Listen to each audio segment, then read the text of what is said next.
So, hey Daniel. Hi. Hi. So cool we could meet up like this. Thank you so much for taking the time.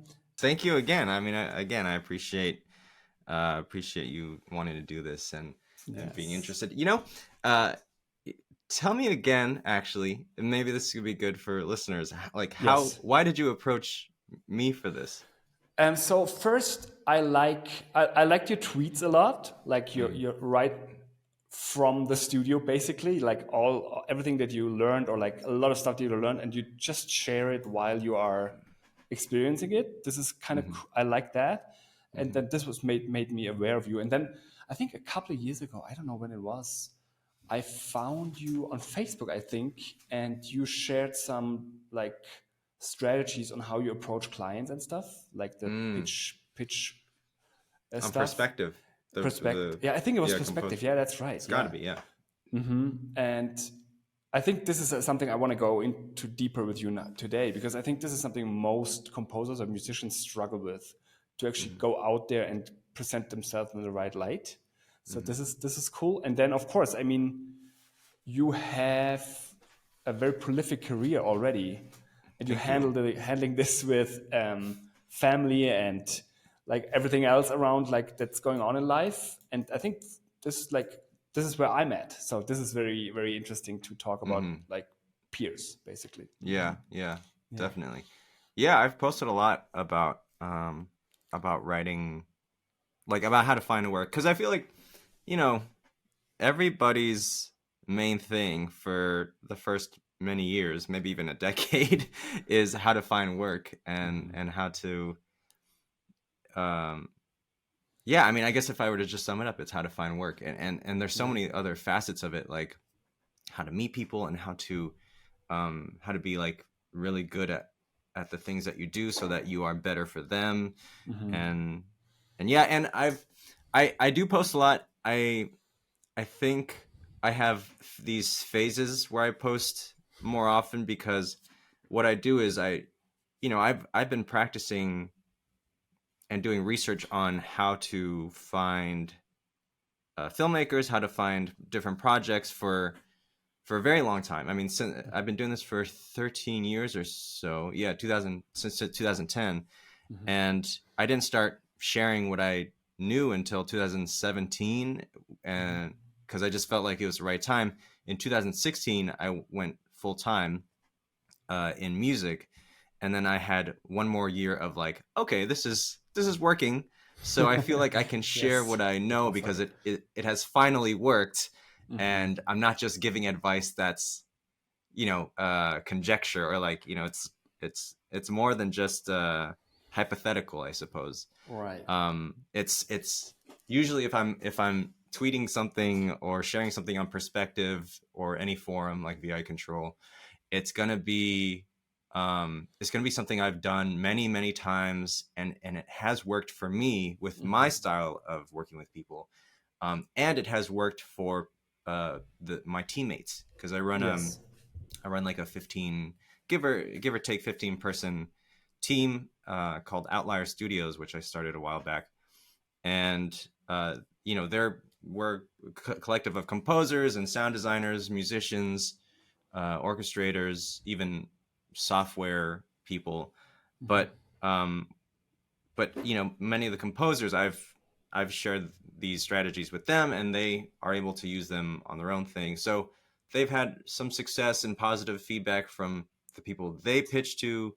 And so that's, after all that evidence, I finally felt good about sharing Right. this with other people, with our Yeah. community. So I have to ask, when do you make your course then? Because this is like the typical way people do things, right? They find something that works and then share it and make more money with their course than they actually work. No, I'm Oh just no. kidding. I'm just Yeah, kidding. no, I'm never gonna do that. I'm never gonna do that. It's just boring to me. It's something. It's just more fun to do, to like try things in the field, and then keep trying things in the field, and then sharing them as I figure out that it works. Um, yeah. I mean, like, people have asked me for consultations, which I gladly take, and they'll want to pay me, but I don't know. I don't want to make money off of that. You know, if it just, I want to make money off of what I think I'm good at, which is writing music and scoring films and producing songs. And like, I don't know, there's something about that where it sounds so boring to make money off of that, but it sounds exciting to make money off of this other thing. What you actually do. Yeah. Yeah. I read something on Twitter from the guy Brett, who does, has his solo agency for graphic design and like a subscription. And he was asked, he does this now for 6 years, I think. And he makes like 120K a month. So which is crazy. Yeah. And then he was asked so many times to make a course about this. And now his course, I think, and then he finally made it. And I think he launched it beginning this year. And now he makes like 100K from this course a month as well, which Insane. is kind of crazy, insane. Yeah. But, you know, I think this course space and this whole influencer or guru kind of YouTube affiliate marketing, social media marketing kind of space is so overrun by these people that they feel like fake because they have like all these funnels in place and the upsells, downsells, and all this stuff. Yeah. But from my perspective, I still think that when people pay me to do consultation, because I take money for consultations. Yeah, that's fantastic. Yeah, good for you. That they, especially if it's higher priced, then they actually have a much higher likelihood of actually implementing it. I don't know what's your take on this, but yes, I completely agree. I give away my information for free, and it's really good. I think it's really good information because it works for me, and people that do implement it works for them too. But because it is free, because you can just read it and let it go, so many people are like, "Oh, this isn't going to work. I'm not going to do it," or they're like, they're going to try it for a month, and I'm in the things that I tell them, it's like, you have to be working on this for the next 18 months consistently, like focused on how to, practice your pitch. And we can get into what that actually is. Yes, for sure. But, I think there's something that convinces people to take action when they're actually paying money and not only just spending time, but paying a lot of money to do it. I think it's great when people like yourself are able to do consultations and charge money, because it does matter. Like, it's a value to them, even giving the consultant money is a value to them because they feel more invested in it. Whereas I'm just like, take it or leave it. I don't care. I'm invested in my own career. I just want to help. You have to help yourself. Exactly. And I'm here if you need me, but it's on you. 100%. Yeah, for sure. Yeah. So let people. I mean, I don't know how many people know you already, but I think some people do for sure, that they listen to this or watch this. But let them know where you come from, what you do, what's your business, and a little bit more in depth of what you do. Yeah, I write music for film and produce songs and all that kind of stuff. But I've been, like, my main focus has been music for feature films and similar narrative projects for a long time. I've the joke I've been telling is I have 115 movies. I have 113 projects that you've never seen, and maybe 2 to 3 that you have, because I've done a ton of short films, indie films, student films, even indie features, and nobody's ever heard of them. And it's only just recently that I started doing a feature, studio feature, and which it's called Cinnamon. It gets released this Friday, June 23rd. So that's after all this time focusing on that, it's finally happening. Thank goodness. Awesome. But it all started in 2000. I'd say 11, 12, 13, when I dropped out of music school because I just wanted to get to work. I knew that my friends that were still in school would struggle to find work, so I started Outlier Studios, and very much inspired by the Malcolm Gladwell book Outliers. Hmm. Um, and I just wanted to start a team that could help each other succeed. So when my friends were still in school and I was out of school, not able to get work, I knew it'd be hard to get work. I started to get work and I started to share IMDb credits with them. So it's so funny. I would hire, like, say, one person to do some sound design and maybe another one to do music assistant work. But the sound design would be maybe one guitar sound, and the music assistant work would be like, "Can you watch this scene and let me know what you think?" Uh-huh. And I would just we would pad each other's IMDb pages Nice. so that with very simple work that we could easily do, but still valuable to the end product anyway. And uh, within a year or two, our IMDb pages were quite long for people that were yet to graduate or just starting out, Right.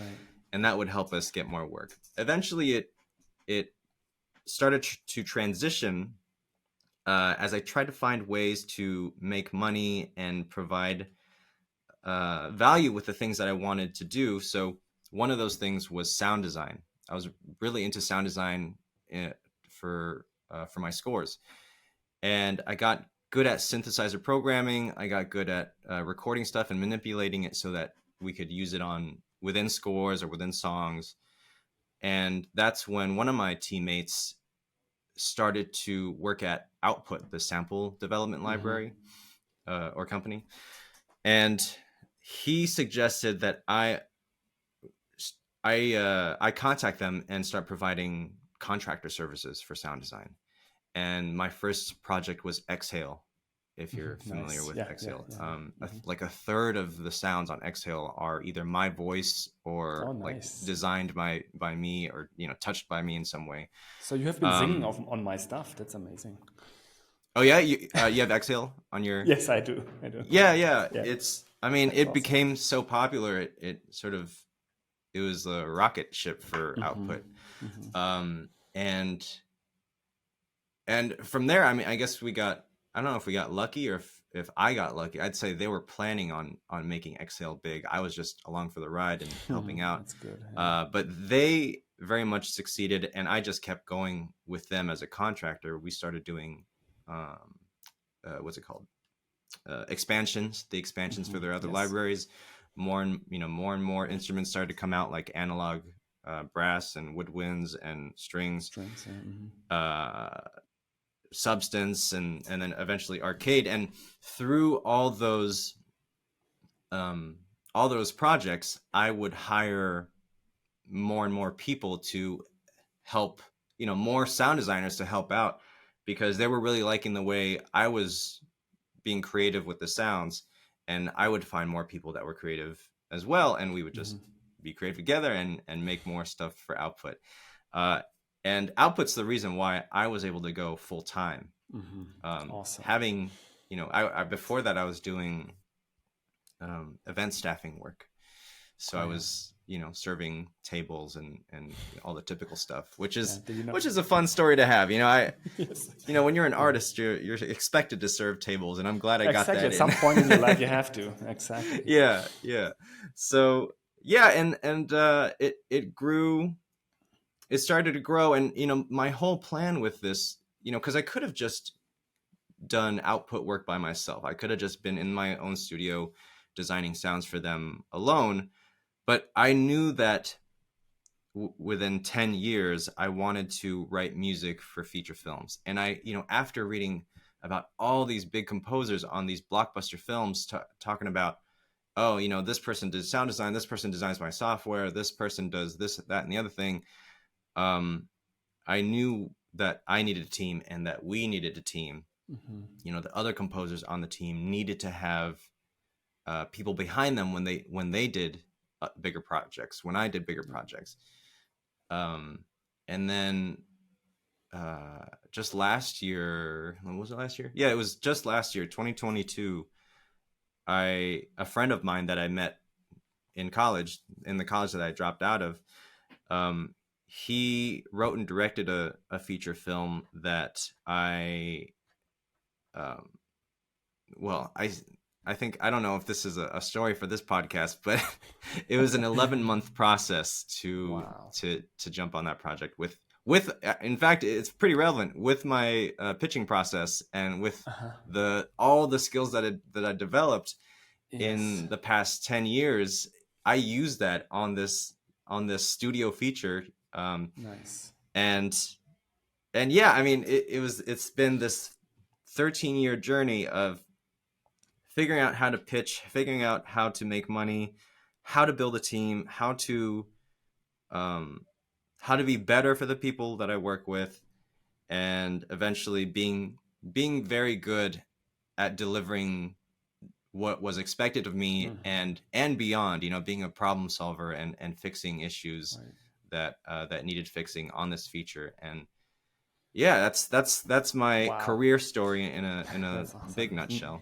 Yeah, that's awesome. And you just, as you said, you just released your first studio feature, or or it's coming out on Friday. You said, right? On Friday, yeah, June 23rd, and the soundtrack's coming out on the same day. Nice. It's um, it was it's a what is it? It's a drama, thriller, comedy. It bends a bunch of genres. I think it's quite good.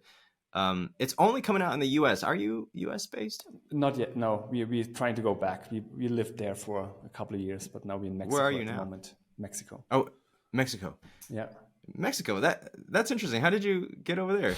Oh gosh, that's a long story, and I'm happy to Okay. tell it. But it was during COVID. We had to go out of the US. I was offered a job. We were in the middle of the process for the visa. Then they shut everything down, and after 6 months of waiting, they said, "Yeah, we have to leave like within 3 weeks." Yeah. So we left, went back to Germany, tried to get our visa in Germany. Everything was shut down still. And then we can't stay in Germany because it didn't have anything back there. It was our stuff is still all in the US. Oh man. And so we are basically, and I think they opened it up so you could fly in. You could fly in again, right? And on May 11th, I think. And that now, so we try to find a way to go back there, find Yeah. another opportunity to work there as well. So yeah. Yeah. Big How are talks. you? Not to ask you. I don't know if you've No. said this on podcast before, but maybe you can edit this out. Yeah, sure. But No, no, no. how are you enjoying Mexico? I mean, is it okay to work in and live So in? I mean, the cool thing is what I do mostly these days, and I started this in 18, probably 17, 18, is production music. And this doesn't matter where I do this. And it doesn't need much of my attention at this point anymore because it compounds so much, the music that Yeah. you do for these libraries, that the money just trickles in here and there, and it just is enough to live in Mexico from this, Yeah. which is kind of amazing in my opinion. So the ultimate passive income. Yeah. Yeah. The buzzword. Yeah. I bet.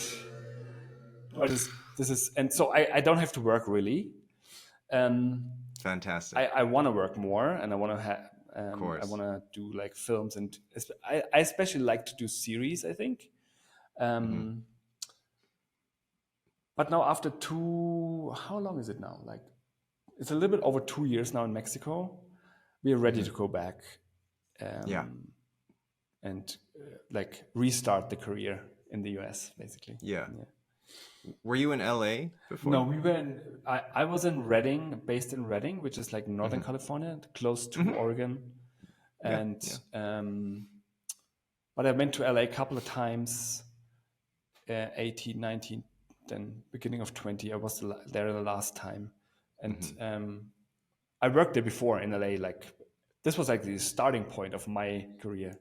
Paramount, which is, which was, I did like, I was driving around town, delivering drives to different people, Okay. like ADR, dialogue, effects, music editing. And I was just picking up one drive, driving to the next person, picking up the next drive, and like doing this all day long, which is kind of cool. Wow. I know the city in and out. Yeah. It's Did you meet fabulous. a lot of interesting people that you Oh got to yeah, talk to? that was amazing actually. I met Samuel L. Jackson once because he was like Mhm. doing some work at Paramount. I don't know why, and he was like, "Yeah, hi." Not very much to talk to, but but then the guy next to me in the studio in Paramount, his name was Tom, and he did a lot of interesting stuff, like mostly SFX stuff, and it was directly next to the scoring stage. So this was kind of amazing for Ooh. me. I was like only 23, so it was really, Mhm. really cool. Yeah, and then yeah, I'm still in love with the town, and I Yeah. need to go back. I really love it. I either hate it or love it, but I do love it. It's, yeah. I'm with you. Uh, two things. I I also did a lot of, in this event staffing thing. Uh, it took me to a lot of interesting places in the Bay Area. And this is the second thing, actually. I'll tell you the first. Yeah. It took me to Skywalker Ranch, which was Oh, nice. fantastic. Yes. They had the whole scoring stage, and I mean, I went to so many of the little studios and re-recording mixing theater, um, the residence. It's a wonderful place. I went to like the Pixar premiere of one of their Nice. films, and uh, yeah, just it took me to some really interesting places that even now I wouldn't have access to, Exactly. even in the industry.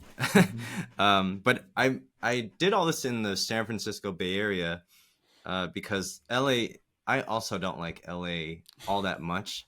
I love it, and Yeah. I wouldn't say I hate it, but I No, don't it's like it. difficult. Yeah, it is. Complicated, how they say, right? It's complicated. I don't know. My when I dropped out, I moved back up to San Francisco. Uh, my whole family's here. My wife's whole family is here. She was my girlfriend at the time. And yeah, I just wanted to start a life where, work can change. Right. Work can change often, actually, and it may take you many places. Yeah. Uh, and family does not. Family is more important. Your environment is more important. It's why I tell a lot of people that want to travel to LA just to work. It's like, just like, because they feel like they are desperate to find work, and they think as soon as you get to LA they'll find work, right? But it's not. It's It's not that really not easy. like that. Yeah. Unfortunately. Not in the industry, at least. It's No. not that easy. But a lot of my advice is just try to find something. Try to make connections in LA before you get there. If you really want to go, try to make connections, and eventually, if you're good enough at it, you'll find that you don't have to move. But if you Sure. love the environment, fantastic. Do your thing. If you have the budget, do your thing. Exactly. Budget is probably the bigger problem. Yeah, exactly. Yeah. I don't know. It seems so possible to make a career out of being in Mexico, even, I mean, being the thing anywhere. is, I really felt like through the last 3 years or so, it completely changed. No one expects you to be anywhere anymore. You can Yeah. be on Zoom all day long and have like meetings there. And I mean, I like the one-on-one connection, like being in a room with someone, like other than just a screen. And I think this is also where it's going. It's going to come back. It's going to be more. It's much. I don't know. The connection is better. I think if you are not just the internet connection, but the relational connection is better when you're in the room. I agree. But so if it's only about work, it doesn't matter if you're in Mexico or in Germany or in Atlanta or in New York or in Minnesota, for all that Yeah. matters. Like it doesn't, or in Colombia or wherever. If you're good at what you do and do the right things, you will find work either or. It doesn't have to be in LA. I think these days, at least anymore, doesn't really matter that much. Yeah. I think 2020 got everybody used to Exactly. working from home anyway, and Exactly. it was already headed that way, Right. But it definitely it made it more comfortable for everybody to expect to see, you know, a living room in the background of your Zoom call, you know, or your dog barking, which they might do pretty soon because Yes, the kids they're coming gonna into get the stock office or something. Yeah. yeah, exactly. Yeah. Um, yeah. Yeah. So yeah, it's you know, I agree. I think having having a plan to find work before needing to move anywhere is you know, is the way to go. Yeah, for sure. But you now you are in the Bay Area still. Hmm. Did I Yeah. understand correctly? Okay, Yeah, I awesome. am. Yeah. I am. Yeah, I've been here. I mean, I was born here, and Hmm. then I moved down to LA for 2 years, and then I moved back up, and I never left. I travel now. Like I fly to LA or drive to LA, Hmm. which is 8 hours, Right. 8 hours driving, 1 hour flying, and you know, yet again, I more evidence for, you know, if you need to go somewhere, you could just fly out.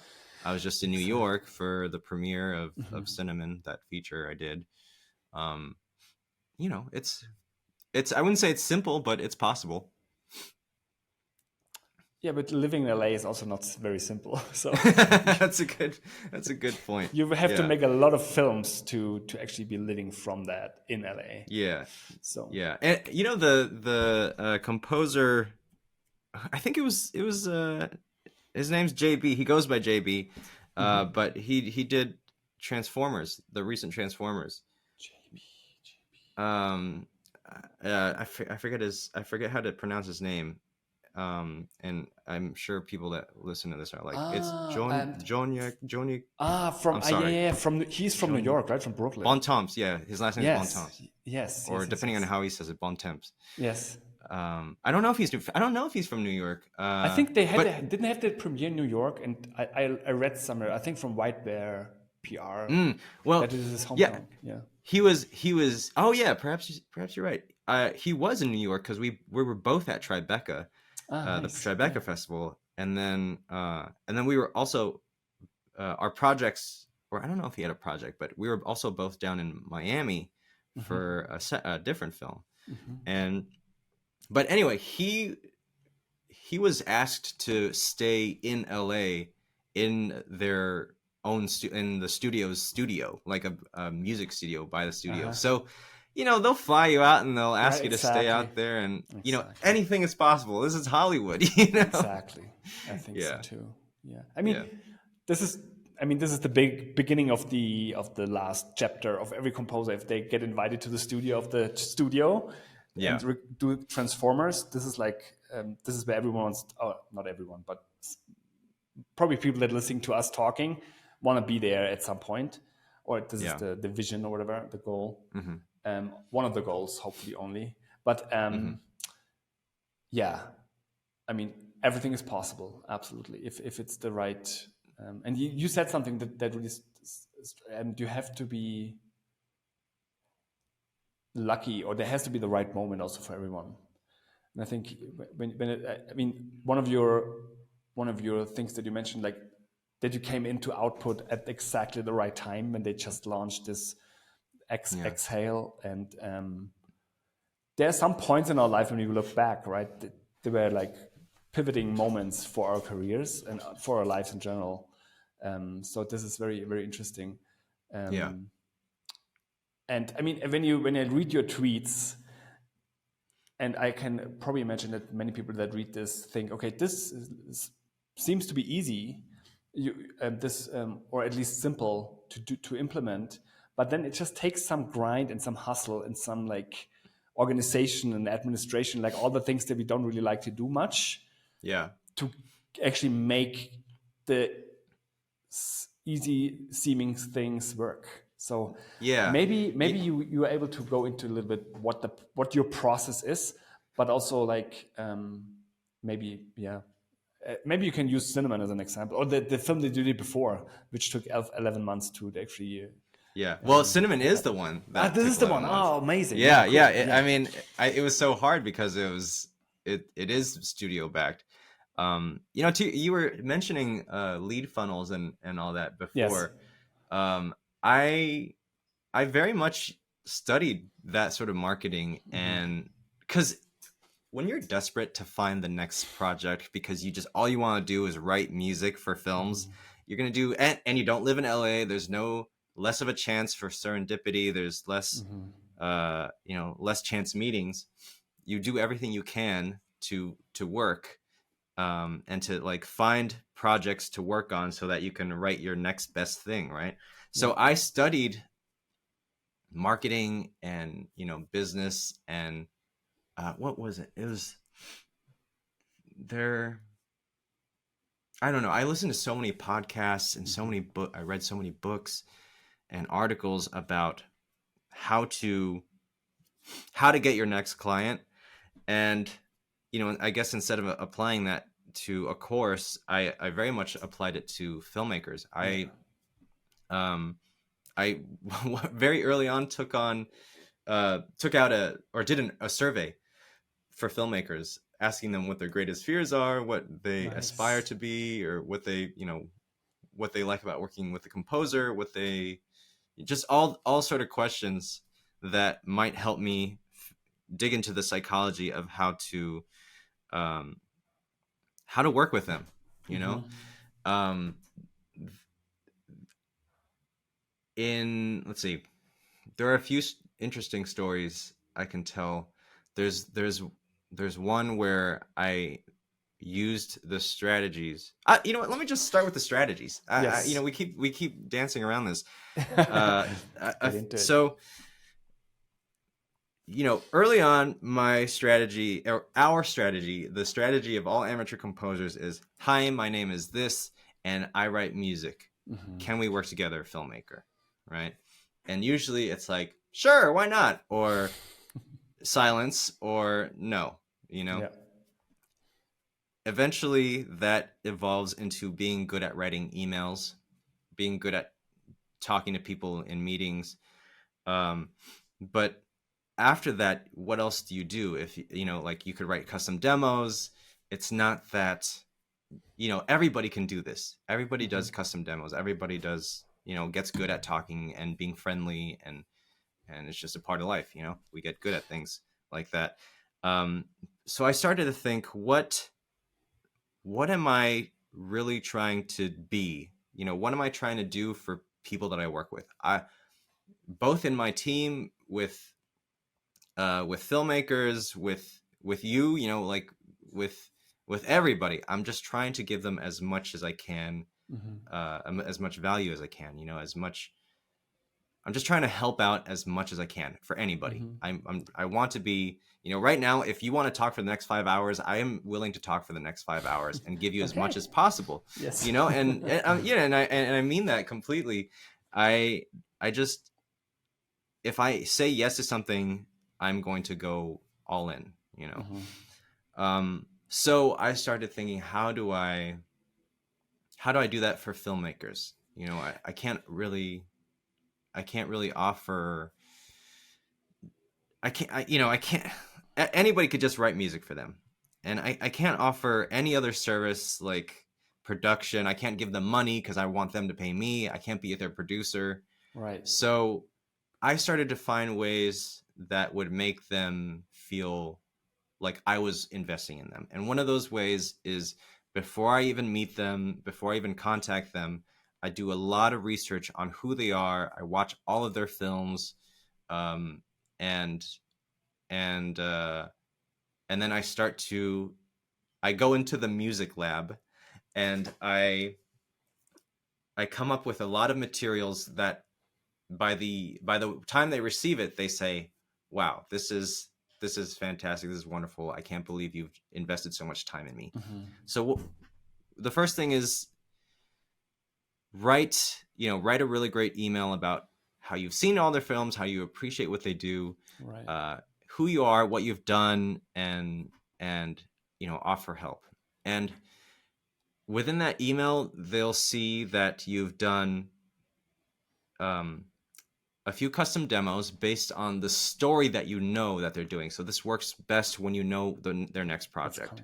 Okay. Can I ask you something in between? Please. Really quick? So first, you have made a survey of what, does this still get into this research from the survey, does this still help you writing these emails, or is this something that you did before? The survey, I did 2 surveys, one about what do you like about working with a composer, and your hopes, fears, and dreams. Those were the 2.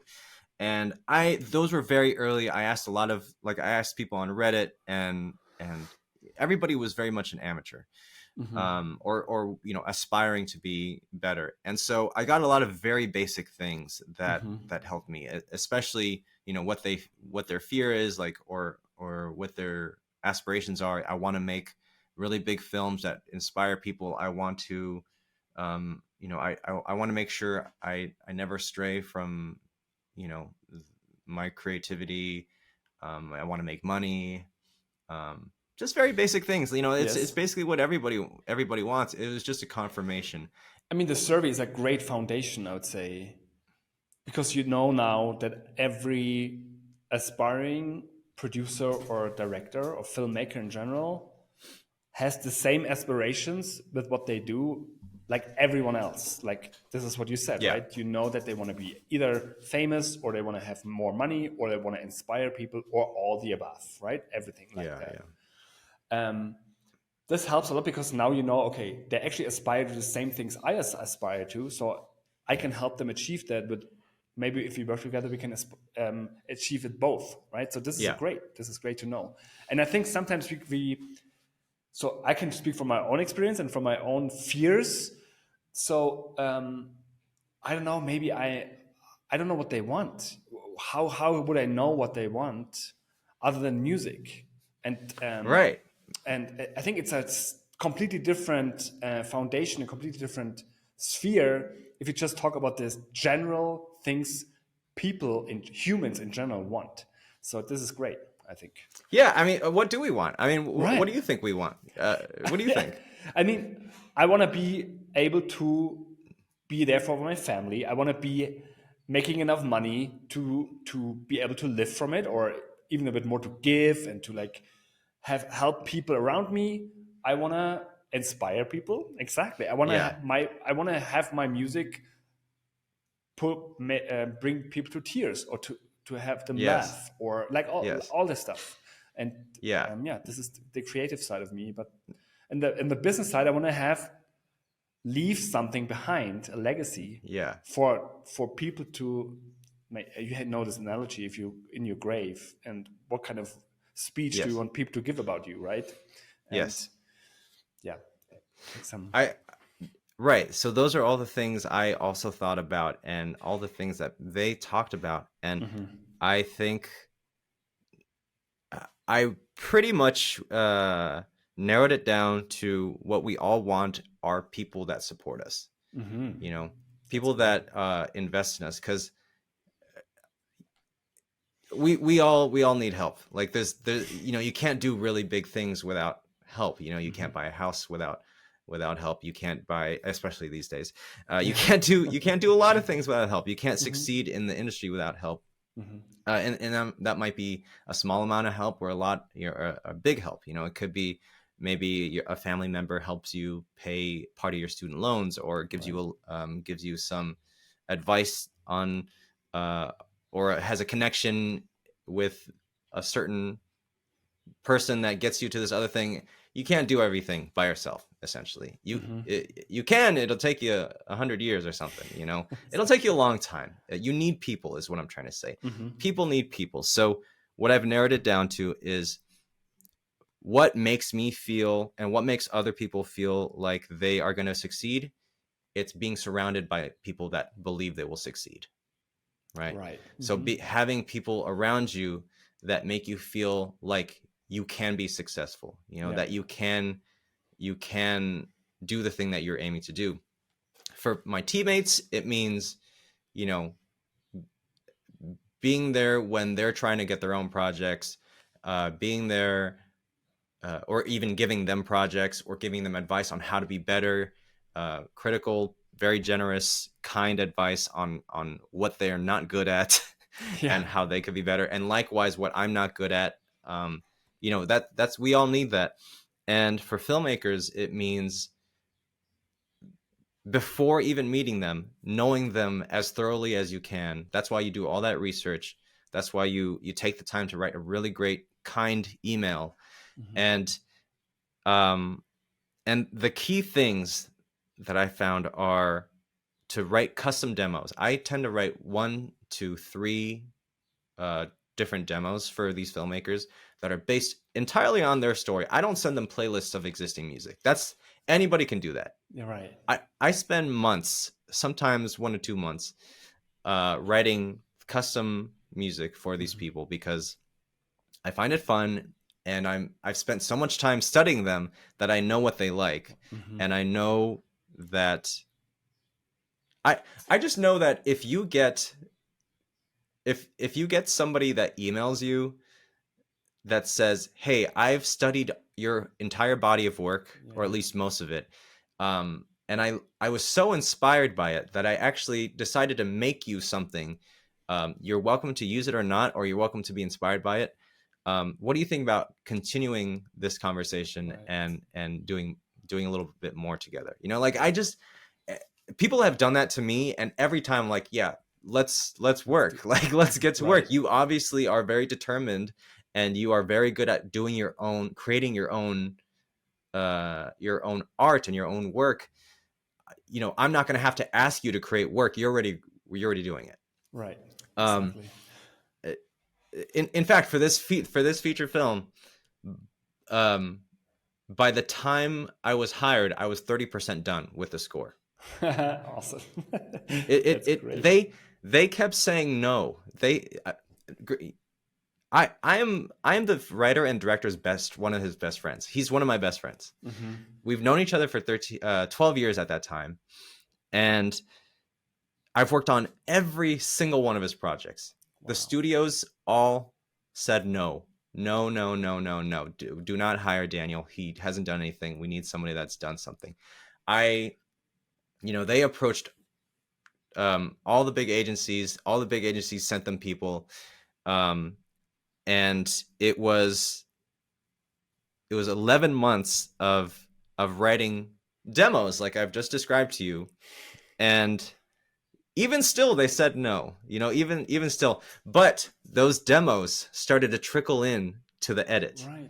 Ah, I see. Okay. You know, you never know. Like, they can either use it or not. One of the demos, which was my favorite demo, scrapped. It was never used in any of it, and it still isn't used to this day in the final cut. But 2 of the smaller demos that I did ended up in the film, like as is. And so this is what I'm talking about, man. Like, you invest as much time as you can into something that you really want to do. Something's going to happen. Either people are going to be impressed, or and they'll share your work with other people, or they'll say, "Hey, you know, we don't have space for you, but this other project does." Right.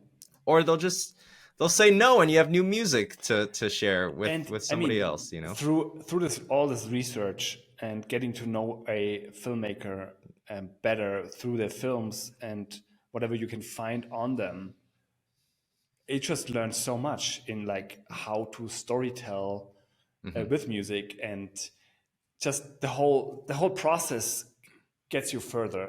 I totally believe that. Even though maybe if they say no, you have new music, as you said, and you learn something, and you just like grew in your endeavor. That's amazing.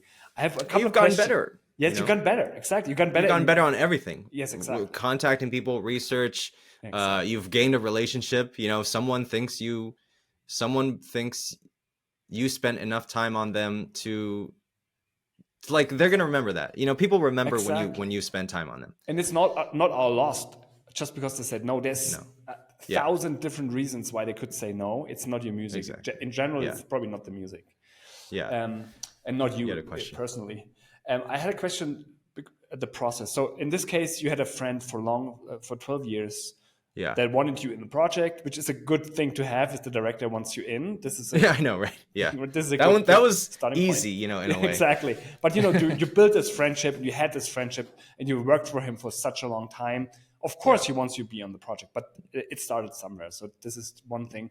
But then you said you study as much as you can about the filmmaker. Mm-hmm. Where do you find what to study? And then the next question is, what do you do with this? What do you find out? And then third, how do you find out what they do next and find Mm-hmm. out about the project so you can write to it? Because if you read the one-liner in IMDb, I don't know if you write from that. Kudos if you can. But yeah, this Yeah. is the process. I would like to go a little deeper. Yeah, there are many obstacles in how that works, because if you just have one line, you risk a lot. You risk a lot. If you really love the project and you only have one line of the story, I'd say still go for it. When you send materials that are groundless, like have no foundation on what they're built on, you risk them being like, this doesn't work at all. Right. You know, that is the risk. But I think what you gain through this process is people know that you're willing to do the work and that you're invested in them. So even if something doesn't work, these careers are long. You know, you have the next 10 years to reconnect, and for them to be like, oh yeah, you sent me that thing, and I thought that was very kind of you, and we didn't use it, but maybe, you know, but now I have something, or you know, maybe we can work together in the future. What were your first two questions? The first one was like, how do you find these? Yeah. What do you do with the research? Yes, exactly. Yes. I mean, people post their work. You know, it's easy-ish to find people's pre-existing work if they're probably doing short films. You could just watch them. You know, if they're on Amazon and behind a paywall, just pay $10 to watch the film. Exactly. And yeah, and you start to see that they have a pattern of the kind of music they like, or how they like to work with music. Sometimes if I really like a filmmaker and I see that they are only using licensed music, even though I like them, I won't pitch, because it doesn't seem like it's worth it. Maybe I'll try to just contact them and tell them I enjoy the work and just stay connected. You know, I don't think it's, I think when you refrain from pitching, when you refrain from contacting a filmmaker to work with them, it's respectful, and that's what I'm trying to do. I'm trying to help people, not impose, you know. Right. I'm trying to help people with what they want to do, not help people and impose my own work, you know. I need to work with people that are, what's that? That's not helping. Exactly. Yeah, that's right. I mean, we need to work with people that want to work with us. And so I try to find people that either could benefit from my style of music, whatever that may be. I actually have no idea. But like, I can take a guess, you know. I could be like, I could potentially write something like this. And yeah, and you know, we try to surprise, of course, we try to surprise people with what we write. So it's like, I can write this style of music that you've done before, that you've had before, but it will be a surprise, which is where the custom demos come in, and you can sort of, you know, show them a different way of thinking of the score that they may or may not be thinking about. Exactly. It's hard. It's why it's so hard to describe how to approach it, because everything is so different. But I think what you're saying is, it probably doesn't really matter in the end. So you'll read the one line, or have like a couple of lines, or maybe Variety wrote about it, and you know what the story is about, or it's a book or something, you read it or whatever. Exactly. You can only do so much to get into this director's brain and know what he actually wants, or what they want. So you can only do so much, but I think the surprise lies more in, okay, I actually made 3 custom demos that are, and would be my next question, Do you describe what it is for, what you thought about? Do you describe the process, or do you just leave it to like them to imagine where it would fit in the movie? Yeah, this is I have not yet been able to mention the last element, Okay, yes. which is, so you take the time to write a great email that is custom to them. You write the custom demos, and then something I do, and not everybody has to do it, and most people just do not want to do this because it's so much work. I actually do a 3 to 6 minute podcast style audio journal. Wow. So it's an audio. Awesome. The audio journal is, it's an MP3. They can listen to it in the car. They can listen to it wherever they want. They can listen to it right before they go to bed. It's something I send to the producers, the filmmakers, anybody.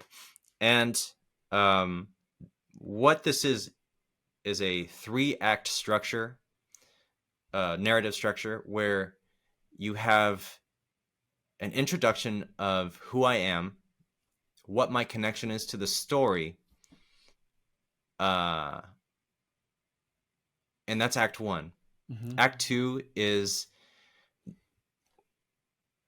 the music that I'm using to be inspired for this project. This only works for projects that you know about. Like you have the story, you have the characters, and you have a paragraph synopsis. You don't need more than that. Yes. The second act is a description of why you wrote the custom demos in the way that you did, what inspired them, how you think it will work within the story that they write or that they currently have. And the third act is a call to action. It's a conclusion. It closes off the main thesis from the first act, and it's essentially like, okay, like this is my vision. This is the title of the MP3 is my vision for movie. X film. And in fact, that's the thesis in the first act. Every time I've done it many times now. It's, my name is Daniel Ciurlizza, and this is my vision for X film. That's amazing. And that's that's what I say through that's what I support through this whole thing. It's every time I send this to people, they are impressed, they're grateful, they're thankful that I spent so much time on it. I've sent this to so many people. The best reaction I got was from Dave Jordan, the music supervisor that works with Marvel. He has a company called Format, and I spent I spent about 2 months developing this entire pitch, this presentation, and I found the emails of the president at Marvel, Kevin Feige. I found all the producers. I found Dave, the music supervisor. I found everybody that could hire me, essentially. I really wanted to do this. This was for Shang-Chi. Shang-Chi, the main character is played by a friend of mine, Simu Liu. And I was like, I gotta, we're the same age, and I saw he got that project. I was like, we've worked together many times before. Yes. I gotta do this. I gotta try to do this. And it doesn't matter. I'm just gonna go for it. And this was one of those projects where it's like, I'm either going to get the project, or people are just going to like what I did and be appreciative and know that I'm invested in them. And I didn't get the project, but I was introduced to all the music supervisors at Format. I got a couple of phone calls from Dave, just like being super effusive and kind, I guess, as he always is. Every time I talk to him, he's kind. And it's just another way that I've been able to connect with people while not living in LA. Having access to, getting access to people that you don't think you can have access to usually comes from doing something that's extraordinary from what others might do. Wow. And contacting those people in itself is pretty extraordinary. You don't just email the president at Marvel Entertainment Studios, No. I got through to them, and they forwarded my email to Dave. Wow. Like all the executives, and it's like, I hope people don't start doing this a lot, but I think if you like, I don't think you should do this unless you are so invested in a project. Unless you really, really love to do it, do not haphazardly contact Right. executives. Only Right. contact people. And in fact, I would say only contact filmmakers or any regular person and when you have something of value to give them. Right. Don't just haphazardly shotgun No. your resume to people. it Right. it it, it really it I'm getting worked up because people do that, and I've done Right. before, and it's just It a should. waste of your time, and it's a Yes. waste of their time. Yes. Only focus on giving value, and you will see results, you know. Right. I mean, this process that you're describing, which is so well thought through, and you really can see that you worked like for the last 10 years on this, like to perfect it where it is now. So congrats, that's amazing how you do Thank this. you. And I never heard Thanks. this before, that someone actually makes up their own story and in an MP3 so they can listen. I think it's even much better this way than trying to get a meeting. They have like 2 minutes on the sidelines somewhere. They don't Yeah. even can listen because they have so many phone calls at the same time. So I think this is a brilliant way of doing it. But it does two things. For you, it really has to matter to you so much to put in all this work that Yeah. you can't do this in this detail for No. any project or for anyone. No. Like No. you cannot go like blast out emails and do the same Yeah. thing. And then secondly, it just, I mean, there is reciprocity that's going to be in play. You put so Yeah. much work into this, they are obligated internally to give you Yeah. something, By their right? hearts. Yes, this like it Yeah. hurts them that they cannot give you anything back. This is why he's calling you all the time, because he Yeah. knows you Yeah. put a lot of work. So and you didn't get this project, but you're in their head. You're in there. They know you now because they heard you. Yeah. They heard your Yeah. music. They know what you fit, where you fit into their next project and one of the projects, and they will Hmm. reach out to you. So this is a brilliant way of doing it. And I don't think you have to be worried about people using this because most people don't have the grit to go in this I depth doing it. I have shared this so many times, like hoping people would I'm gonna use do it, it and though. I'm gonna use that. you should, and Yes. because I don't, I don't care if people use the strategies I have. Like we're all different people. We all have Right. different styles of art. Like we don't write the same kind of music. Why would we write the same kind of pitch? You know, like we have our own styles. I'm very much. I love being sappy and like sweet and like overly kind to people, and some people just want to look cool. And I'm not trying to look cool to these people because that's not how I work. Once we get like, I'll try to look cool when we first meet, but you will very soon find out that uh, I'm just not. I mean, I'm not trying to play cool. I'm just trying to like be your best friend and like give you compliments all the time. And yes. I'm just trying to make great art and cry about it. Yes, 100%. you know. Yeah. Yeah, I like if we can make something that makes us cry, like that's what I'm looking for. I'm not trying to wear sunglasses and be cool about it. No, that's an amazing point. Yeah, 100%. uh, Thank you. Another thing with the audio journal is it also shows them that I'm a storyteller. Like I did a lot of research on storytelling, and I not only have I worked on those 113 films you've never seen, which I have absorbed how to tell stories better and better each time, but I've also read books on storytelling and read articles and listened to podcasts on good storytelling. And that's what I use in the audio journals to show them that I am a storyteller. I'm not just a composer. Like, a good example is this Cinnamon, this film, is the title of the film is inspired by me, a story that I told the director. Nice. It's called Cinnamon because my mom put cumin, the seasoning, Yeah, seasoning. The Seasoning, yeah. spice. She Spice. put cumin on my French toast instead of cinnamon. And I told Brian that story. He thought it was memorable and funny. And he put that story in the movie, and it turned out to be the title of the film. Nice. Mm-hmm. I am not only trying to work with people as a composer, I'm trying to be their business consultant. I'm trying to be their script, their co-writer, and trying to suggest better moments for drama in their film. I want them to succeed in many ways, not just with my scores. I'm trying to make them the best they can possibly be. Yeah. And, I think, that's why we have worked together for 13 years. Yeah. This is also why they like to work with you, because Yeah.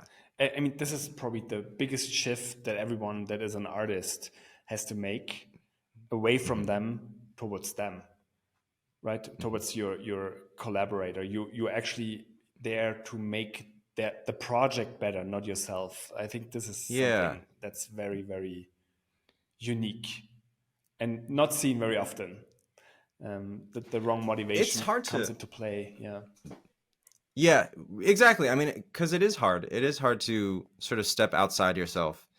And, it took me 7, 8 years from the time I started to figure out, or no, it took me many years. It took me many years to figure out that what will help me succeed is not what I can take, but what I can give. I read this book by Adam Grant. It's called Give and Take. Mm-hmm. And he writes about how takers may seem to succeed more often, and they do succeed. Takers, people that take more than give, do succeed, and they succeed a lot in the short run. But there's much evidence in watching givers succeed in the long run. I think they saw that there was more evidence that people that gave more frequently benefited from the reciprocity, as you were saying. Yes. And benefited much more than the takers. And I think it goes beyond just in business, or in in terms of receiving something valuable back from what you're giving. I think it trickles down to your whole life. If you're from your heart, you're a giver, you are much happier, you're much more likable, you are much you can smile more, you are more attractive, I think. So this is a very good advice. Give first, and then you will receive something. And it may not be from that source, but it'll come back. And I feel like it always does come back in some way. Yeah, 100%. Wow, that's an incredible process. Yeah, thank you for sharing this much detail. I have one more question towards your audio journal. Do you use your music in this journal and describe it in the journal, or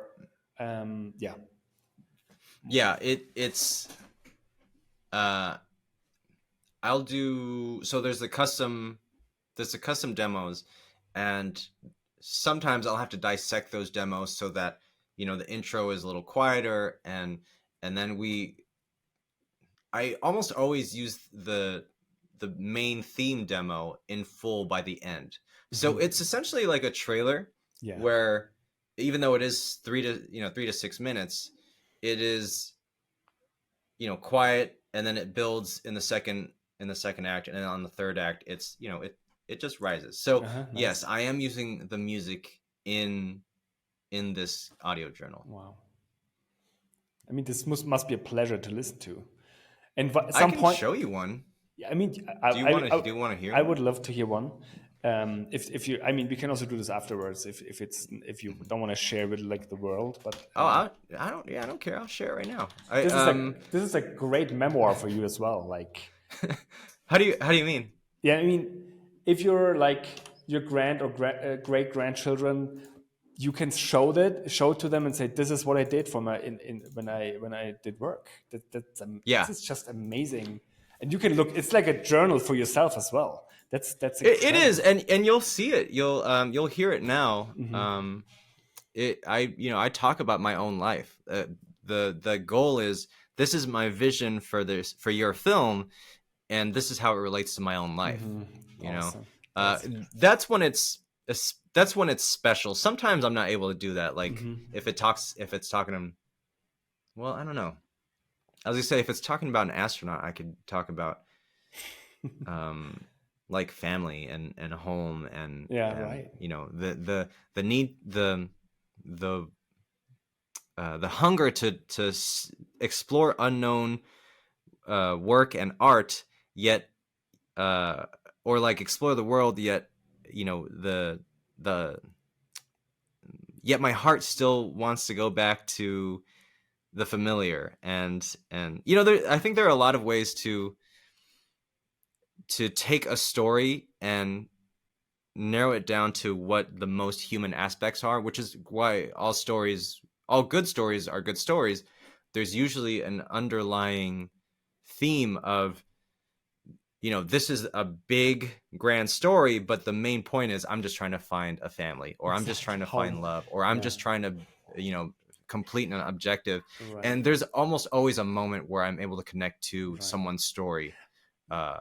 This is why stories are so powerful, because we can always connect to stories, and through stories. That's totally true. Well, I sent this. Yeah, I got it. You're welcome to. I got it. I will listen very quickly. On the last days of her life, my grandmother rested in her bed with this playing, very quietly next to her head. It's a recording of an old Buddhist chant, and it's the last thing I remember her listening to before she passed away. It's also the one thing I made sure to take from her house before we emptied it and put it up for sale, which was hard. I was close to my grandparents. They took care of me for a lot of my life. But it also made me think about what it was like growing up in that house. Living in the San Francisco Bay Area, I grew up listening to this music, to this Buddhist chant, among other songs from Chinese culture. In the same way that it was weird to bring authentic Chinese food to school, and I never wanted to because my friends would look at me funny, it was just as weird to be at my grandparents' house and hear Chinese opera. Which, if you've heard, it feels kind of silly and kind of annoying if it's at full volume at 9 a.m.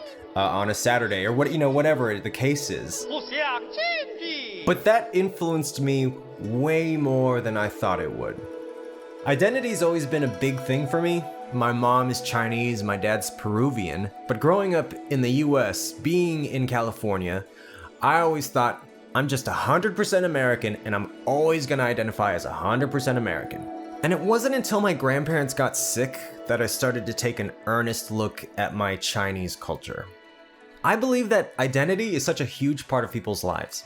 It can lead to self-confidence and self-actualization, but I also believe that not knowing oneself, one's culture and mental states, one's identity, can lead us down the wrong path. Not understanding ourselves means living in ignorance, and having ignorance means we're making fear-based decisions, rather than making decisions that are good, decisions that are right for you and the world around you. And I believe that Shang-Chi and Shang-Chi's story is about finding oneself and finding out one's true identity. My name's Daniel Ciurlizza, and here's my vision for the music of Shang-Chi.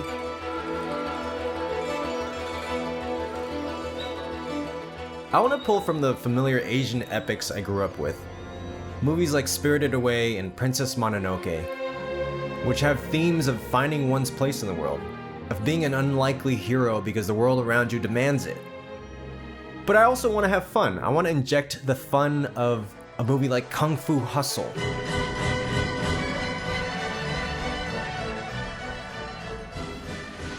I also want to do brand new things, but maybe packaged in familiar ways, which is why I'm looking towards the Joker's theme in Nolan's The Dark Knight.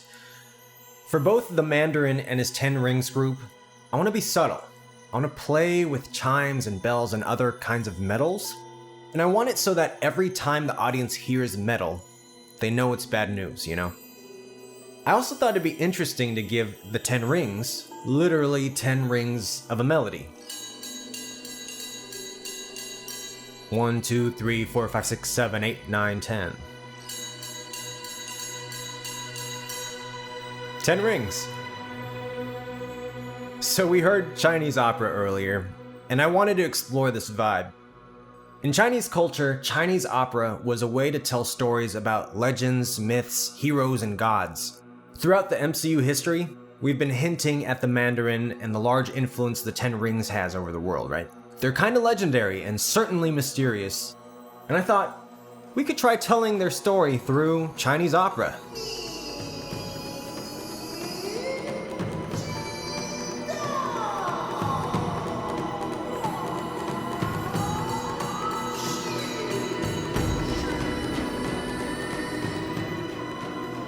In Mandarin, he's asking the question, "Do you know who I am?" And wouldn't it be interesting to reference this idea as we learn more about the Mandarin and the Ten Rings? Wouldn't it be interesting to hear the might of the Ten Rings terrorist group as they reveal themselves to our audience?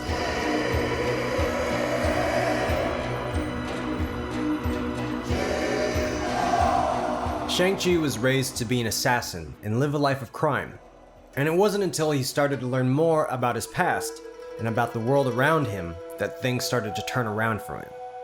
I feel like that's when he gets to hone his true powers. And that's what the music can do. I think we can have themes of "this is who I am right now" that grow into "who do I want to be?" which would finally evolve into "I know who I am, I know what I want to be, and here's what I'm going to do about it." And that's when we get to hear his true self shine.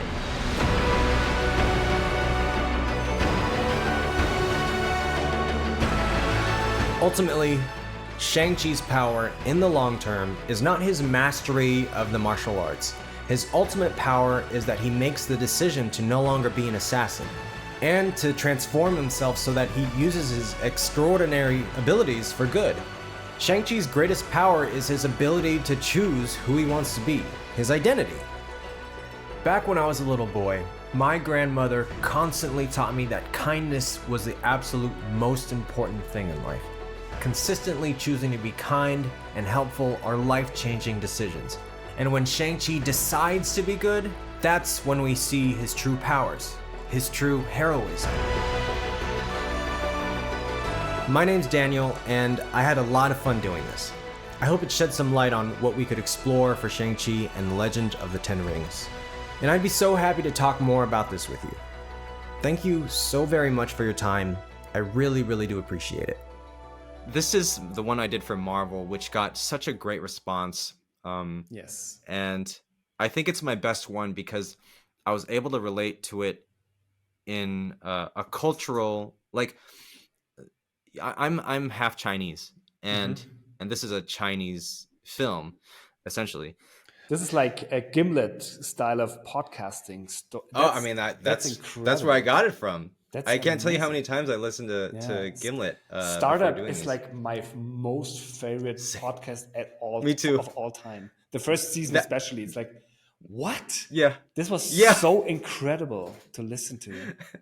Wow. I listened to the first episode of Startup so many times because it's the one episode that grabs you and makes you listen to all of it. And it's he's such a master, Alex.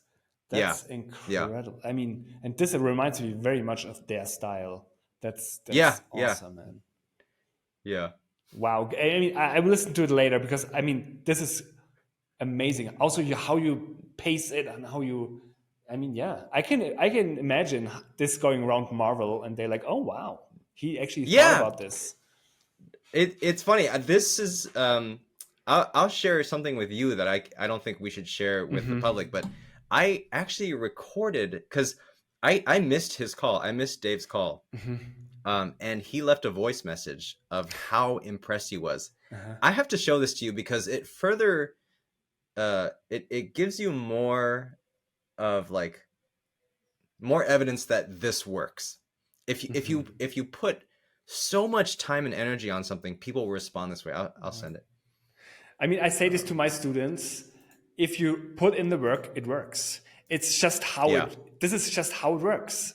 If you just send out emails like half-assed and like, I don't know, maybe no one will respond. And I mean, Yeah. I said to them, do your research and like be genuinely interested in what they do, and they will, and they have to respond because of reciprocity. So yeah, this is incredible. I really And this is awesome. share the techniques with everybody you can, because I think it's hard to find work. I mean, I can see you do the next Marvel thing somehow, because I mean, I hope so. it does. The music doesn't even matter. It's like how you present it and how generous you are with what you do. And I think Thank this you. is the key, right? This is the Yeah. if you put in the work and like are genuinely interested in what they do, they will want to work with you. There's just no way around it. And this is exceptional what you do. Yeah. It's not just an email where you're like, I like your work and especially this movie. And do you want to work with me? It's like they sniff it out, right? And this is like, hey, take whatever you want. I'm here. Yeah. I did this for you. That's Exactly. basically what it's saying. Exactly. I don't think I can, I don't think I can use this anywhere else. That's when it's especially important. When you create the audio journal, you can't repurpose that. It's completely for them. Exactly. The music you can, sometimes it is very specific, but yeah, you just can't repurpose 3 to 6 minutes of writing a story, reciting it, editing it, and they recognize the storytelling. I think this is also why I got this project, Cinnamon. It's the 11 months of pitching. There were many moments where both the director Brian and I wanted to sort of give up in a way, like this is not going to work, like they're not going to hire you, Daniel. And there were I was like, can I write more music? And he's like, I don't know, let me talk to somebody else, let's see what we can do. He worked so hard to get me on this project. And at one point when we got what we thought was our last no, I was like, you know what, Brian, let's just score the movie. Let's just write music to the movie. Because yet again, my investment in him and his success, like I knew he needed me. He knew he needed me because we've worked together for so many years. He's weird. Like his films are weird. and they're so weird that they could not figure out what music to put on his picture. Like it's not a typical drama, it's not a typical thriller. There's no, I don't know why, but his movies, I always write something different than everybody else. So I knew he needed me. So I said, let's just score the film. And when we're done, they can say no, but at least we did what we set out to do, which is score a feature film. Create a feature film with my score on it.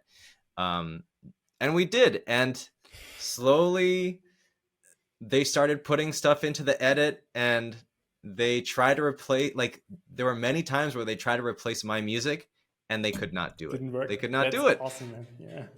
Which is a great feeling. Yeah. Yes. I tried so many ideas, and each time they just, like, they had meetings with the executive producers, the producers, the editors. They're like, yeah, I don't know what to put on here. Let's just leave that there for now. Let's leave Daniel's cue on there for now. And for now turn into forever. Yes. It's pretty funny.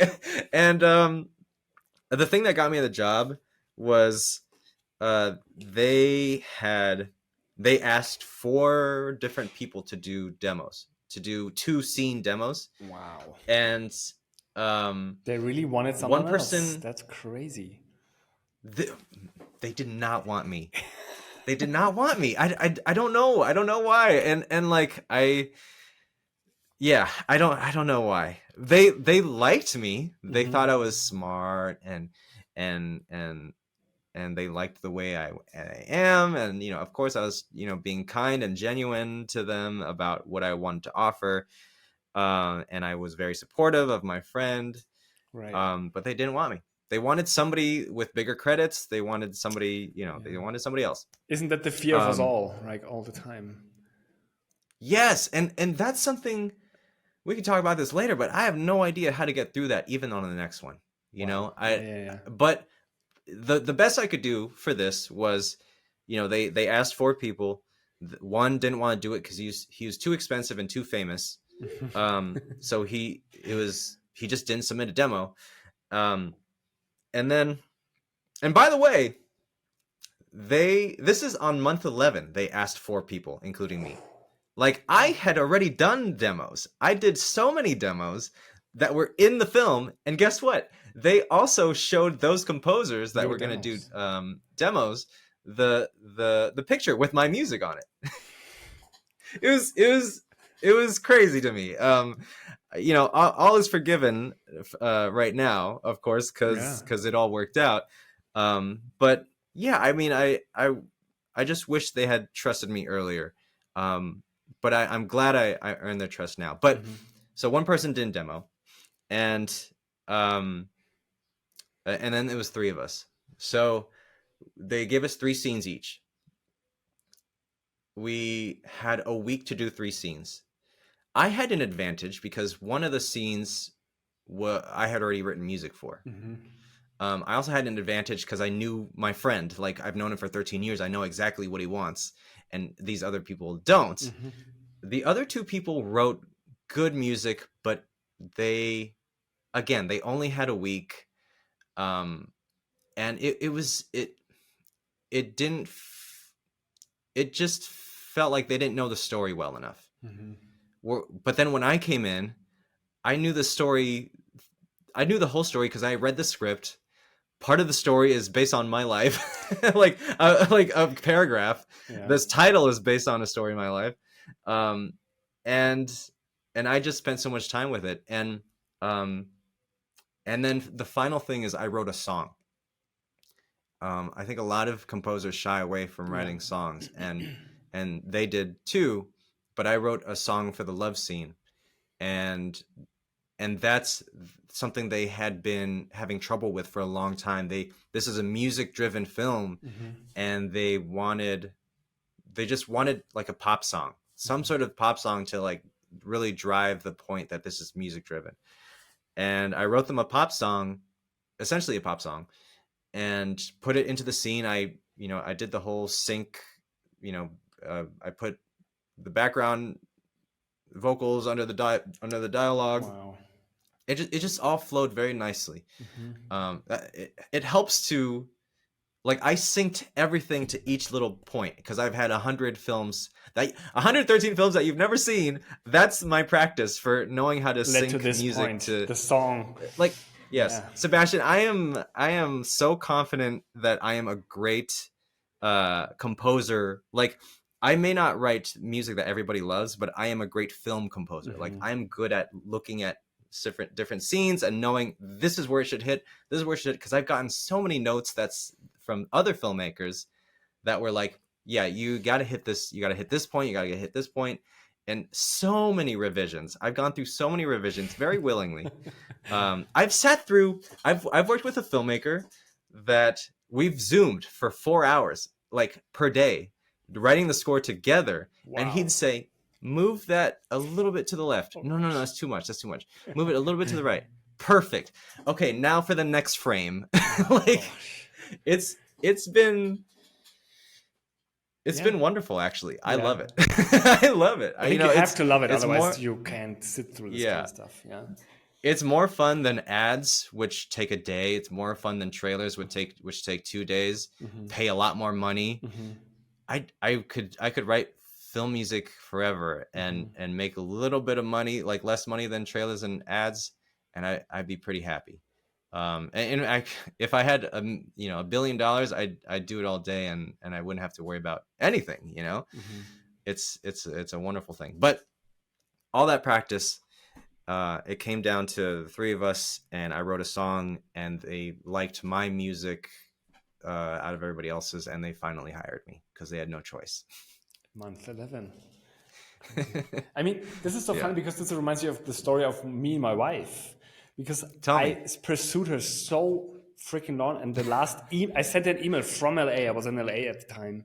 Yeah. I met her in Munich, and then I was in LA on New Year's. What was it? 2004 at 5, I think. Yeah. And I said, okay, I try one last time. And if she doesn't get back to me and says yes to a date or something, then I'm just like, and then, yeah, I was willing to say no, to let it go. And then she said yes, and we met and fell in love at this. So yeah, it was. Did you write her an audio journal?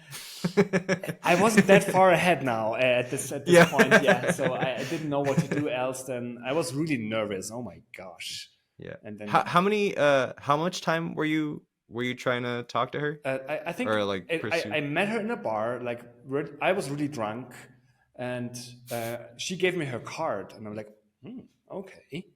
And I tried for 4 months. Okay, 4 months. 4 months. 4 months, and every time I called her, I had to take everything. It took everything out of me because I was really nervous to talk to her, and I didn't know what to say. And then I finally talked to her, and she said, I'm just driving right now. I could call you back. She never called back. I'm like, okay. And I tried again and again and again. So. And eventually she said yes. And she just agreed to, and she told me this afterwards, she agreed to meet me to say no. She wanted to be decent and don't do it on the phone. So we met, and then she never said no. Yeah. You just talked for a long time, and she forgot to say no. It is crazy. We talked like as if we were old friends. It's crazy. Wow. Oh my gosh. Yeah, it's so interesting how you just never know where good things come from. No. You know? No. And they could be right around the corner or right in front of you, and you don't know until you I don't know, until maybe you decide to commit to something and see what happens, I suppose. Yeah. It has to be a lifestyle, I think, to expect the best and hope for the best, even if you can't see it at the moment. And if you don't have this in you, I think you can learn it, and you can acquire this skill of seeing the good in things. But if you're not willing to put in the work in this, it's hard to go anywhere significant in life, I think, because it's just you're at the point where you get an anointing, so to say, that you want to do this the rest of your life, and then but until you actually get your job like you did after 13 years now, like this project, there's a long valley of like disappointment and like struggle and no's over and over again, and until you're at the point. This can be I don't know how you feel about it, but for me it feels like, since it was such a it got harder and harder with every month that you actually pitched for this, and you wrote so much music for it, and then they still invited other people to listen to your music and make it better, so to say.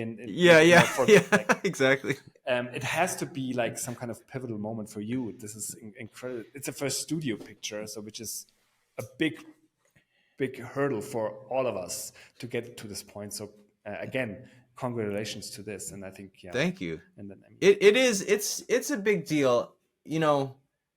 Once you get hired, the work starts, so you forget to celebrate. Exactly. I was I had pitched so many times. I was 30% done with the score. I used QDB, which it tracks your progress and of your cues. It said 30% done. I was like, oh, okay. And nice. I think they only gave me 1 month. It's so funny because I was already writing music for 11. Exactly. One more month was fine. I'm like, okay, 1 month is okay.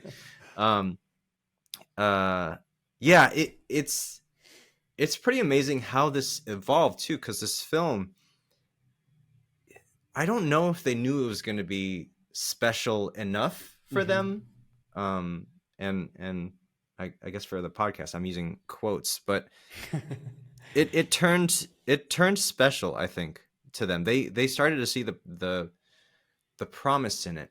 Once the edit, like we went through many edits of the picture, and it's really started to get good. Our editor is like really good. He did such a good job, because at first the director, my friend, edited the picture, and it was great. It was really good, but it was long. And then our new editor did it. And I don't like it when people say the role of somebody and they don't mention their name. So I'm going to say Josh Porro, the editor. I'm like, say the name, that they deserve the credit. Yes. But Josh did an amazing job. And I think that was one piece of evidence from Tubi, who's releasing it. They're a streamer. And then the Super Bowl came on, and I saw that they took out an ad, and it was a pretty viral ad on the day of, in the following days. It was, I don't know, it was a pretty big ad for that everybody was tricked by, because they did some funny trick for audiences back at home. And I was like, oh, they're taking out Super Bowl ads, which are very expensive, and I've never seen that before from this streamer. So I think they're trying to be bigger than they have been. They're trying to raise a reputation. Then in the coming months, I started to see a few more things. And then by the time Tribeca, I knew that the film had gone into Tribeca, which is a big deal. It's one of the top 10 film festivals in the world. I think top 5 in the US. And so that was a big deal. I think that was more evidence for them. And then they started to hear I don't know if this is bragging, but they started to hear the music, I feel, and they're like, oh, the music's pretty good too. Nice. So more evidence for them wanting to push it. By the time Tribeca rolled along, there were posters on bus stops, which is like, it's pretty good. Bus stop posters, fine. Then I saw some subway posters. It's like, okay, bus stops and subways, pretty good. And then a huge digital billboard in Times Square, and I'm like, oh, they're really trying to make this a big film. I think they really believe in us. Nice. So it's been really interesting to go from, not even believing I can do this, I can get this film, to like being part of a project that has a billboard on Times Square, and then went on to another festival and got Best Narrative and Best Director. Wow. And it's still going. Like, the soundtrack's going to come out this Friday. It's been a very exciting time. So yes, to your point, all that struggle is very much making all these other things much sweeter. You're going to be the 13-year overnight success, for sure. That's everybody, right? Yeah, exactly. Most people.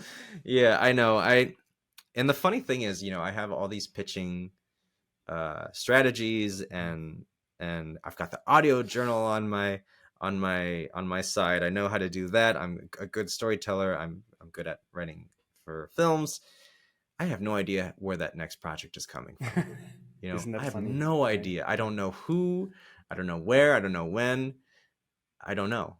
And I think that's always the struggle, and unless you're at the Hans level, I suppose, or John Powell, or right. But you can't look at these people for advice how to do it, because they are already there.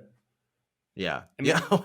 And not many of them talk about how they got there, which I kind of find it's sad, because I would love to know, because it would help so many other people, but they're busy, they can't talk. I don't know. They don't want to talk about it. I don't know. I don't really know. But well, Hans is always offering advice. Yes, he does. To be fair, his advice comes from a place where, and if anybody in the Hans camp hears this, I feel like I'm not trying to. I think he gives fantastic advice, especially on VI control. In fact, a lot of the stuff that I do now comes from what I learned from him. Like, he's been very much an unofficial mentor, but a lot of the stuff that he posts on Facebook. No, yeah, I mean, the man doesn't know me, but a lot of stuff he posts on Facebook is like on perspective. It's advice that really makes sense, but is not usable from the perspective of an someone that's aspiring to be a little bigger, and do a little more. It's I guess in theory great advice, but in practice it's hard to figure out how to implement. But I mean, and he's always so cheeky, he's so spicy sometimes. Yeah, that's true. But you asked me on Twitter once about storytelling books or books that you're reading or something, and I wrote the what's it called? Like, it's from this Austrian author, like a psychologist, about enchantments. And this, because Hans, I asked this I think in one Facebook group, or maybe it was Perspective, and he actually answered and said, like, I asked, what should an emerging composer do to get better at their craft? And he was like, learn storytelling. And he gave a recommendation of this book, and I will put it in the description so everyone can read it. It's hard to read, but he says storytelling. If you know how to tell stories, you will be a better composer. And I think it's not very practical, and it's not what we want to hear, but that's actually what we need to do. We need to be better storytellers. And that's all we need to do.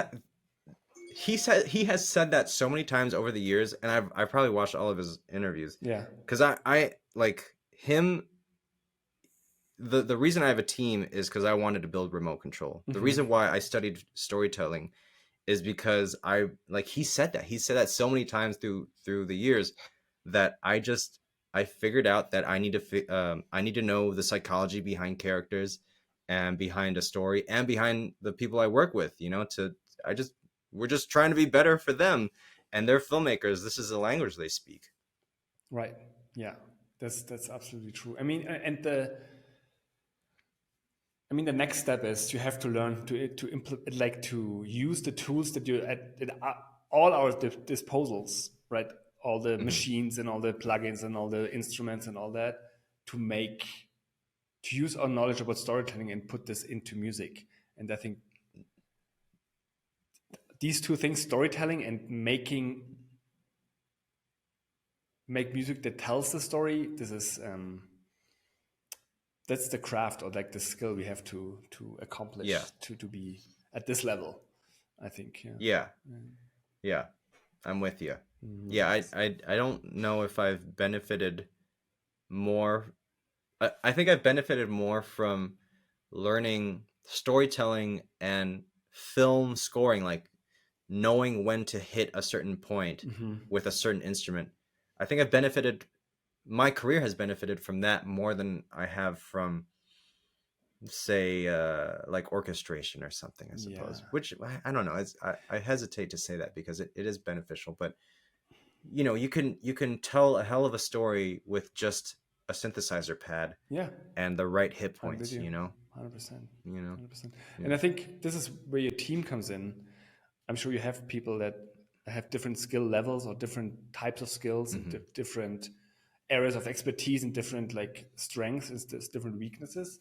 So this is where a team of 15, which is powerful, is very handy, because I think this is something we all struggle with, is how are we gonna get feedback that's not from our parents, and it's not from our friends that actually wanna, or from the person that have no idea what I actually want to accomplish. Oh, this song is great, and this is not a song. This is film music.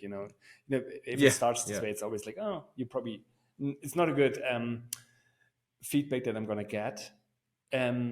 So what I was saying is, like, the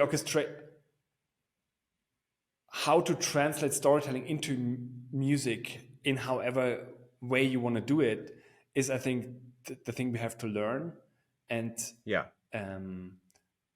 all the technical aspects like orchestration and recording and the DAW and the computer, like all this stuff, you have to know this as well. But you can always hire experts to help you with this. But they cannot help you with your vision of the story that you want to tell and how you translate it to music.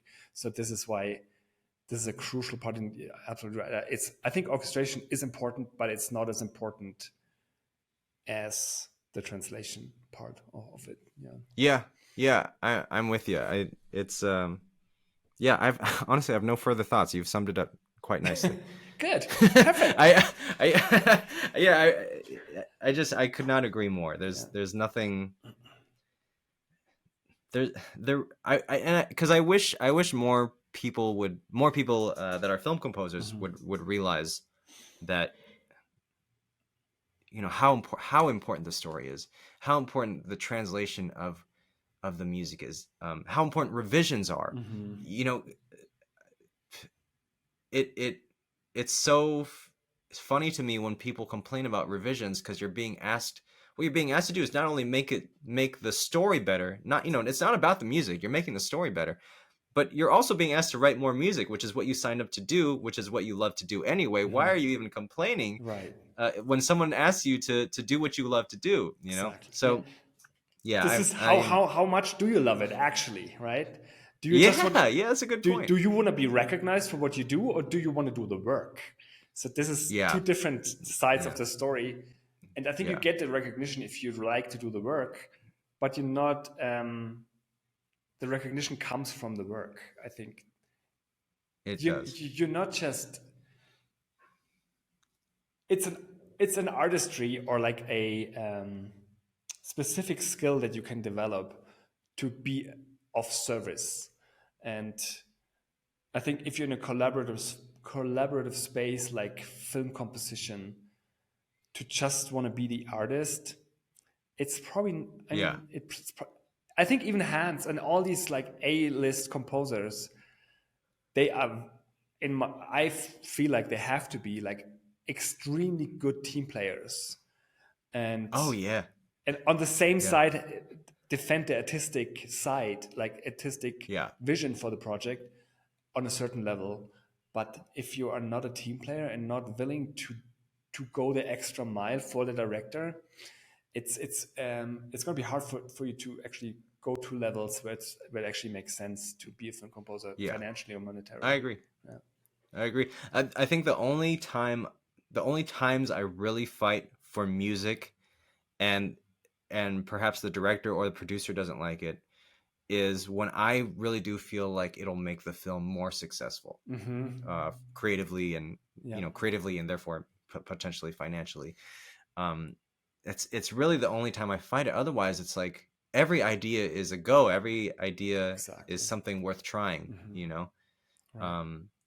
You know, why not? You know, why not scrap what we have and see what else might come? You never know. You never know what you might discover. And everything's been written before, and we're trying to. Our goal is to discover something that has been written before, perhaps, but it doesn't feel that way. It's your goal as a creator is to find something that has never been said in quite that kind of way, which is I find it amazing that we are able to do this. And you know, you said before that every human is different, and every composer approaches a certain scene differently, for better or for worse, doesn't really matter. But then in combination with the picture and with the edit and with the sound design and the mix and the whole story, it's always a unique piece of art, and no one else could do it the way how this combination was for that film that was done. So this is extraordinary, I think, to think that first, I don't think there's competition really because of this, what I just said. And then this is what would drive me to do more work, because there's so much more to discover about myself, about working with other people, about how a project turns out when I actually put my ego into the closet and let myself be like open and vulnerable for what other people have to say to me and on my music. And I don't have to take it personally, but sometimes it might be good to take advice or a critique from someone who's also in the same field. So I think this is really a key to the success, that you are that you're not closed off and like driven by competition or something like that. So when you say competition, are you imagining between composers, or between, like, you're trying to compete against a competing idea from the director. I mean, I thought of other composers, Okay, but yeah, of I course thought so too. there's of course the competition between the different, like the studio has an idea, the producer has an idea, the Yeah, executive producer has an idea, the director has an idea, maybe the mixer has an idea, the orchestrator might have an idea, the sound designer. So there's all competing ideas. But I think if this is a certain professional level, and this is what I loved about LA when I was there and worked there, that they all knew their place, and they all knew, like, in the whole post process, they were all like generous with what other people brought to the table, and were open to hear what they brought to the table. But when it was the right time, they fought for what they thought was right. Right. And this is what you said before, like, you have to fight for your vision when you think it's the right way to go. But then you have to also sit back and say, I do whatever you think because I think your idea is great. So that's that's really I mean, those have always been the most fruitful collaborations, and those are the ones that they keep asking me back. When the ones I keep coming back to, when the teams are super collaborative and kind, as you're saying, they're very, very open to new ideas and kind about it. Right.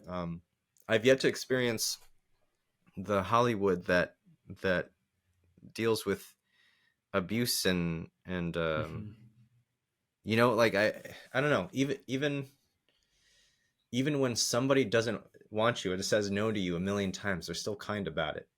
Right. Right. Yeah.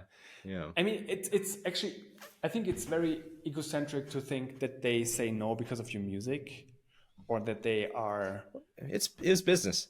I mean, it's business. It just doesn't fit. There's politics involved. There's like all these things. And if you not, as a composer, think it's about you, you probably should think about another job, or just widen your field a little and go deeper into the industry. What I mean, they push so much money into these projects, and they have done more films than you did in this arena, like every composer. Well, in the bigger picture, in the studio like, level, studio for level. sure, 100%. So they know what they're doing, They know what they're doing, and I mean, I'm so happy for you that it worked out the way it did for you. Me too. This is great. But anyone that thinks it's like it's about me, why don't they like my music? It's, I think 99% it's not about your music. And also, I think this is something that is very important to say. Don't be afraid to reach out to people that you think are higher in the ranks, like you reached out to Marvel president. If you put in the work beforehand and you actually diligent and you actually wanted to help, they are always kind. I think they are right. They cannot be in They're a position just regular like people. This. They're regular people, and they cannot be in a position like this. I mean, of course, there's some elbows involved here and there. I'm pretty sure, but otherwise they have to be driven as well. But they have to lead a team, and they have people that they work with every day. They cannot be like a-holes like all day long. And I think this is and fear that's real. And they, there are you could also just not approach the a-holes. Exactly. You just let them be, and if you happen to work with them, finish a project, and you know, maybe you don't talk to them again. Exactly. Or I don't know, change their mind. Well, hard to do. Yeah. It's easy to change your mind. Yeah. Richard Kraft from Kraft Angle, the agent. Yeah. I remember him saying he'll work with anybody, even assholes, even people that are mean to him and nasty to him. He'll work with anybody because he has a goal. For him, it's to close a deal and to like get everybody some sort of benefit. And in some way I feel that way too. I'm first of all, I'm no good at holding grudges. It's a good thing. Yeah, it has been, I think. And second, I just feel like I guess in the same line, I don't hold the poison. Like Yeah. you can. I'm not. I don't have enough hands for the poison. Like Exactly. you can hold the poison, and you're welcome to like splash me with it if it makes you feel better. But it doesn't affect me. Like Right. My hands on the you know keyboard. I Yeah. I yeah Mhm. I know myself. I think going into the industry with that mindset of knowing yourself and knowing your value and being confident that you can help people, and then having that feedback that from people that say, oh yes, you have helped me and you are a kind person, like you can be invincible, Exactly. and because of that you can be 100% yourself and help people um in that way. Mhm. If you're at 50%, you can't give much more. Mhm. Like you have to self-sustain. Yeah. But if you feel confident in yourself, and if you have a great team of people and a good support system around you that helps you feel confident in yourself, I mean, the amount of value you can give people is pretty Yeah, limitless, that's absolutely true. regardless of people attacking you or being nasty or saying no, Yeah. or yeah. That's based on my experience, of course. Everyone's is different, It's but I yeah. can There totally. are some nasty people out there. There are, but I You know. have, as you, yet to discover them and yet to meet them. Hmm. I really Hmm. never once. I mean, it depends on how you um, define nastiness and being a bad person. But if Well, I mean, I'm talking about like really generally bad, human like abusive, yeah. and or racist and just all those other things. Hmm. I've um I've encountered racism, but not at me, indirectly, Hmm. like not at me, but about me.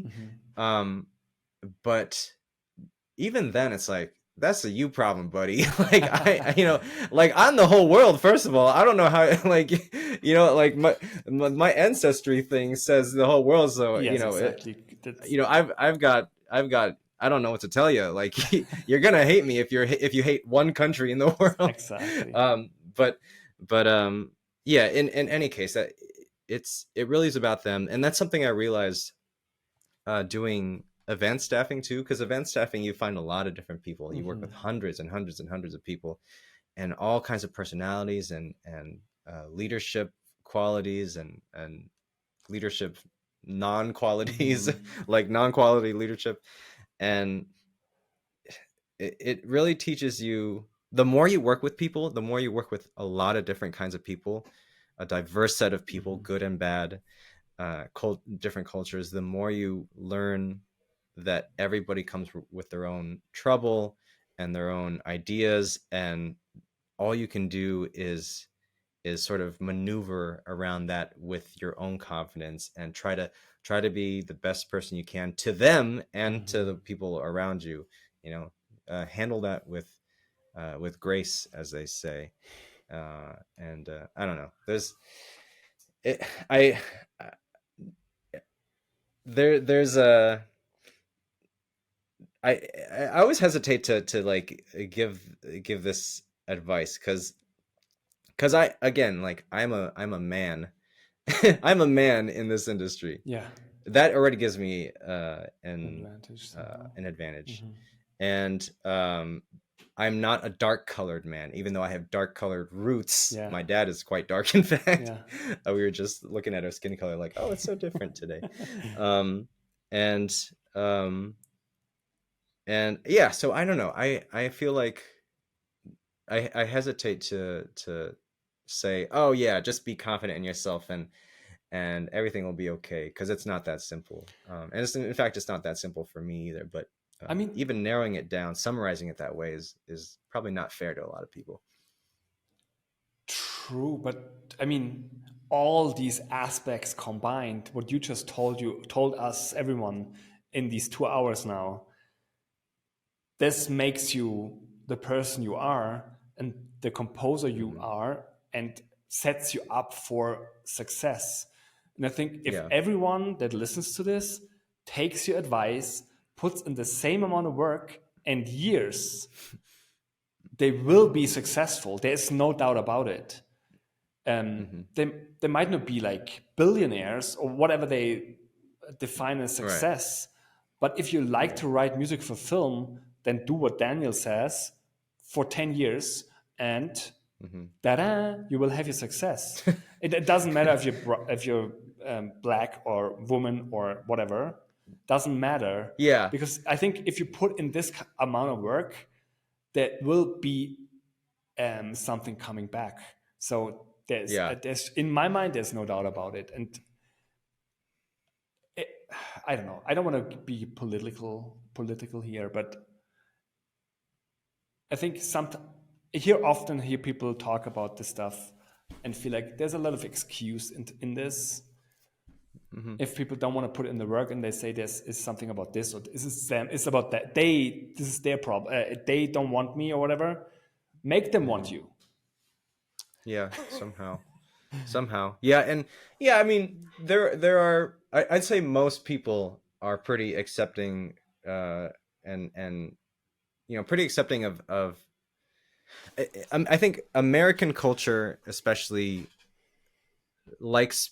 We like people that like that push themselves and are determined, and I think there are obstacles for many different for many people, but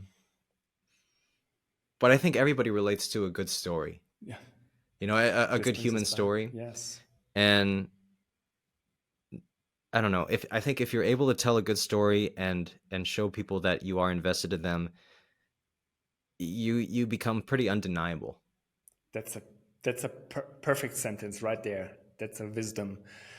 That's Thanks. Amazing. That's really, if you are able to tell a good story and be of value to them, you become undeniable. That's amazing. I love that.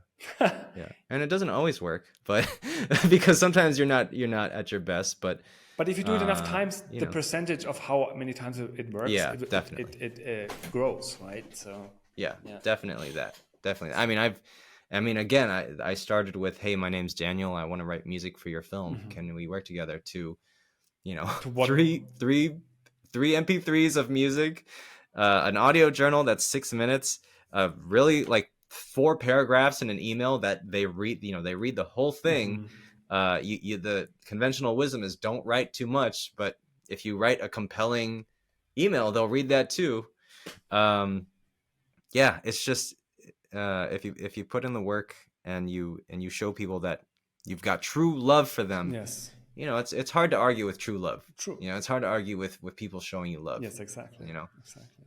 Genuine. Yeah. Man, this was eye-opening. Really, really cool talking to you, Daniel. We are almost at the 2 hours. So I have to thank you for your time.